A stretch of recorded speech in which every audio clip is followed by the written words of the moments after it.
Freedom. My name's Graham. I'm living down under in Australia. I'm a Yorkshireman who's been in the Antipodes for the last 54 years studying the Australians, what they sent out, and what's happened to when you send sort of a bunch of people out into the far reaches of the world, the other side, and how do they evolve and carry on now as they're changed because they live in a total isolated mentally, psychologically, and emotionally, and you end up with the Australians. But that's not what I want to talk about. I want to talk about is freedom. What does it mean to be free? Well, as a Yorkshireman, brought up in the 50s, my people who just had a war and all that, I was brought up to be totally, utterly free. But not free to wrong people or murder people and stuff like that. I'm free because it sort of instilled a bit of discipline into me, and my parents did in the old-fashioned way, by example. And then making sure you have an education that then gives you the ability to gain insight to what's happening. And that's the important intrinsic part about freedom, is being able to freely inquire for your own self and ascertain for your own self. Be a truly democratic person, this is what you must do. Ascertain for your own self, for your own research, and for your own endeavours, the meaning of any particular thing. It doesn't matter what that particular thing is. It doesn't matter if it's Brian Cox raving on about anything, or whatever it is, or David Attenborough. It doesn't matter who they are. No one is above anyone. In actual fact, you can all catch up, because most of what they're talking about is quite simple to learn. If you put the effort in to get through the part in the beginning, what makes it sound difficult, because it sounds like all these fancy Latin terms, all these amazing amount of maths they make up to sort of qualify their theories, which are still theories. It doesn't actually prove their theories are true, but the maths qualifies them. And that's what a lot of these physicists they do. They qualify their theories by the maths. And that's what it is. But nonetheless, if you can understand in English, philosophically speaking, what it means, then you can begin to explain the universe yourself to yourself. And once you can start doing that, and there's a way to get there, there's a way to actually get you there, which I'm going to explain. So, once you get that way, you can explain the universe to yourself, and it takes some effort, because you might get the instinct straight away where it is, but it takes a while to learn the language, so you can explain it. That's the important bit. Learning the language of explanation is the bit what sort of stalls people.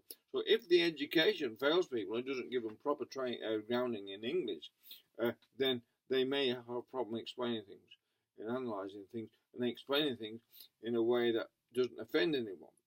That's very, very important, because the problem I see within the English field of English-speaking people, especially so many people come into the English world, their English isn't the same ability, not fault of their own, it's just that's how it is, as someone who's educated in English from birth, who has been brought up with English books, English, and all that science and rational way of thinking, gives you a sort of different way of being able to analyse things of some people who haven't been that fortunate in their education. And there are people in England and the Western world as well, because they've dumbed down the education. They've dumbed down the education because of a thing called PC, which is a program's codex, or on behalf of a particular corporation. And what that program codex is doing is over 3 generations, it will take, it's a 6-generation program, worked out by the Nazis in the 40s, or 30s or 40s. What it does, you can either, it's called evolutionary theory, and you can either you can use it negatively and regressively, or positively and progressively. The progress that, in a biological sense, the progress that the left talks about is regressive and retarding and negative. It's not actually progressing in a biological sense from an evolutionary point of view. The greater potential for survival through hardship and stresses or climate change and stuff like that. They're weakening. When you start weakening the genome, weakening the willpower, weakening the mind, and weakening the sort of will of the individual to survive through sort of traumas of life and the hardship, then that's a regressive factor. Like spoiling all the kids like they're doing, they're not like just doing tweeting all day. It's actually very, very weakening the intrinsic biological soul of that individual. And then when they pass, if they have children, they will pass their weaknesses on. And then it'll progress down through the generations. So David Icke is not exactly right in the way they're culling, but they will naturally deplete the organic strength, if you like, the cultural organic strength within the biology itself. But I do digress because it's the freedom I want to sort of see if I can get people to understand what it is, because an awful lot of people on the net say, oh, we're not free. Well, I have to think about what do you mean by, you have to start to talk to yourself. What do you mean you're not free? You've got a massive amount of debt. You've got to go to work every day. Well, that's normal. And there's no, you got to go to work every day. There's no escape from that. There's no escape to going in and a quid and all that. What you do with your money, best way of freedom, though, is be extremely disciplined with yourself. The best way to freedom is absolute discipline in yourself. The more discipline you have in yourself, in a way, what you spend your money on, how you spend your time, the more freedom you get in eventually, because you really think that's the wisest thing you can do, is have lots of discipline. And you can't help going to work. And the thing about it is, everyone thinks the big monetary system that is created, expansionary monetary system that's created by whoever creates it, and it gains interest. There's a very particular good reason for that, because if you didn't gain the interest in that, you wouldn't expand the currency. Therefore, as a population expands, you need to expand the currency. So that interest rate, all that does, and all that debt does, if you like, it expands the amount of currency so they get more currency into play into society, because society's population is growing all the time. So really, it's not an evil system as such. People are getting very rich out of it, and people get poor for all sorts of reasons. Or there's always been poverty. It doesn't seem something you can eliminate. But if you're poor and you've got very, very strict moral discipline within yourself, you don't have 10 kids. If you live in Africa, less likely to have problems there as well, you see, because that's the moral code. In America, Central America now, where all people coming up from trying to escape, wherever they're trying to escape into America, the biggest problem they have is they have too much. They think their freedom is having, making women pregnant without giving a damn about it and all that sort of stuff. They think that's a sort of freedom. It's not. It's a prison. They're creating a massive amount of crime and terrible conditions in those countries.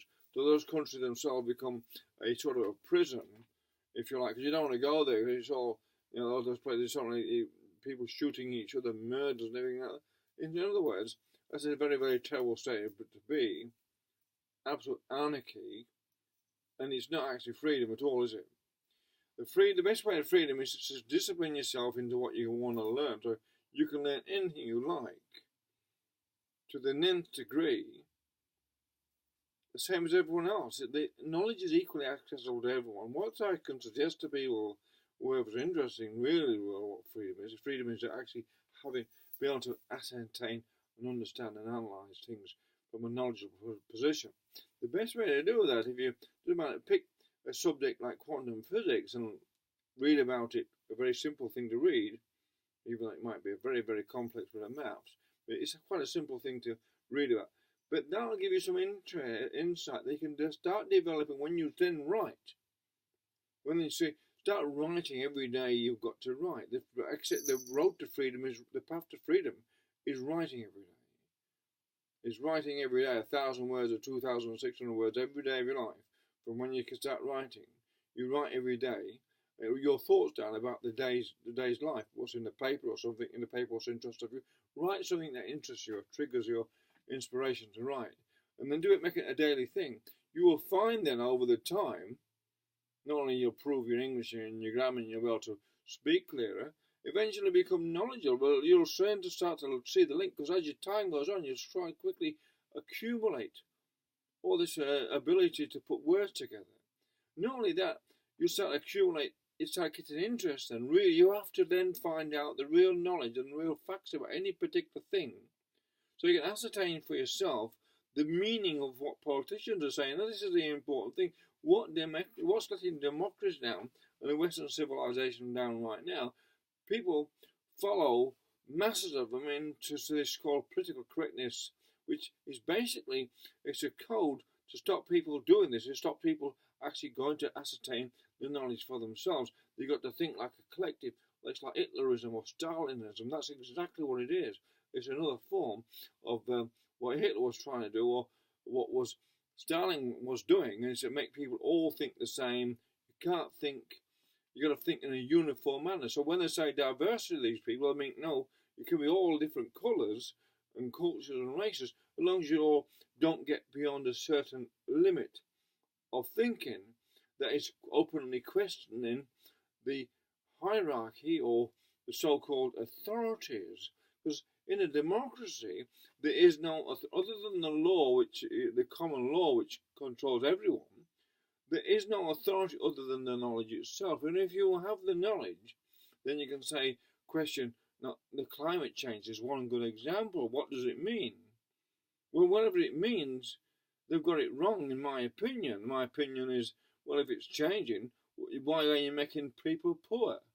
Why aren't we making people wealthy? Am I making sure the economy is really strong in the countries that are most affected, like in Australia, where they're trying to, they're freezing the they're cutting the supply of electricity down so much now, and making it so expensive to run the country. If there is any climate disaster, which there is right now, there's a big drought going on here, it's going to be more and more expensive or more difficult to find the finances to deal with actual climate changes. So therefore it goes against the basic science of evolution, which no one's allowed to question, you see. All the politically correct people in the politics and the media and everyone who's been sucked into this paradigm of they're now having to deny the simple facts of the matter. For example, of how much pollution or how much CO2 China is going to pump into the air, regardless Australia and England and that said, oh, we all got to reduce ours. Well, hang on a minute. Why? Why have we got to make our electricity so expensive and all that, and they can carry on when they're the bulk of the problem, when they're the bulk of the CO2? And you see, so that means you can say then, for this is only one example, you can say, well, they're not actually serious about this climate change. If they're really serious about this climate change, they will say to the Chinese, hey,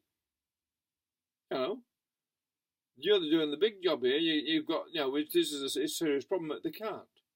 Because the Chinese have got a different philosophy to it. They want to survive through it. They've questioned it scientifically because that's what they do. They have, the Chinese have got, this is another idea of freedom. The Chinese are not so free to criticise the government, but within that government, I spent a year in China studying the Chinese, they are totally free to sort of discuss ideas in an analytical and rational manner and scientific manner. What does it mean? Well, what does it mean? What does climate change mean? Well, climate change is an essential survival challenge. If you make your economy and your people poorer, more overcrowded because you're bringing more immigrants in, you're creating a better problem, a much larger problem for survival and limiting people's freedom by the more overcrowding and all that. I digress. But I want to try and give an illustration, if you like, or one, of why people are sort of, because of political correctness, are afraid to question the elite, the socialist elite behind this, the so-called authority on what you can think, see, say, and believe. That's what political correctness is now: authority of what you can think, say, and believe. And you can't believe this, and you got unbelief. The idea of belief itself is, well, believe who and what about what?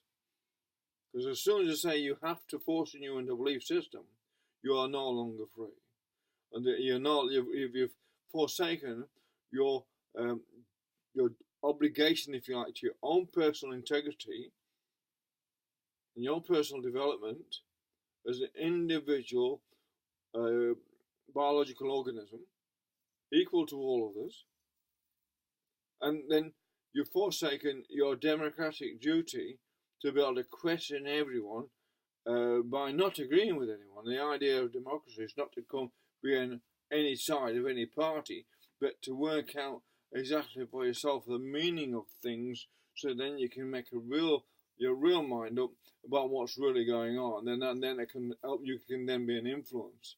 And if everyone took that course within a democracy, the more culture take that course. Everyone's free to take that course in democracy, find out the actual meanings of things from a philosophical and survivalist point of view. Then you can start to see freedom, how to maybe create freedom as well. It's one way to sort of, how do you create freedom? What is freedom? To free from what, actually? Well, free from authoritative oppression, which is political correctness is, an authoritative oppression of the individual to seek their own path through life, to knowledge. That's what political correctness is. It's intrinsically wrong, as it goes against the genetic imperative of to strive for survival of the individual genome. That's what it is, and that's what political correctness is.